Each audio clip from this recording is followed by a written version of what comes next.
Stephen and Matilda. There was Henry I on the throne in England, and he had one legitimate heir. And he was on a boat traveling from France to England, which sunk and he drowned.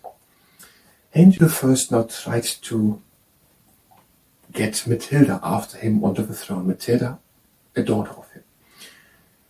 And he has a sibling, and that sibling, if I understand it correctly, has a son, that is Stephen.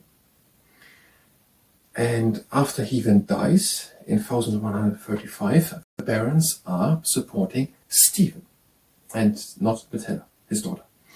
And so Stephen is crowned in 1135, Matilda is never crowned. And first Stephen is reigning, but then just 1 year into his reign, in 1136, there are first revolts of barons who are starting to support Matilda, in Norfolk and Devon. Then in 1138, there is the King of Scotland, David I, invading England, supporting then Matilda, his niece. But he's defeated at the Battle of Standard in Yorkshire.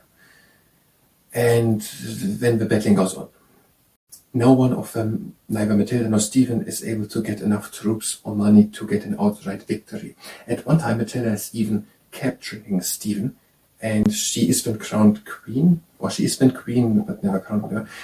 The book doesn't say it. And then the book isn't saying why, but it is that she has the backing of Robert of Gloucester, who then dies in 1147, and in 1148 she leaves England. It could have a connection with that, the book isn't saying it, and goes back to France, and Stephen seems to reign again. However that comes now. And now it seems like that, but it's not the end of these 19 long winters of civil war. She has a son, Henry Plantagenet. And at one time, Henry Plantagenet gets even the backing of the throne. And now, Henry Plantagenet feels that he has a strong claim to the English throne, invades England, and at Wallingford something on the River Thames, he makes an agreement with Stephen that on the death of Stephen, he becomes the next king of England, which happens 1 year later in 1154. And in 1154, Henry Plantagenet becomes Henry II of England, the grandchild of Henry I, who had the son who had the throne.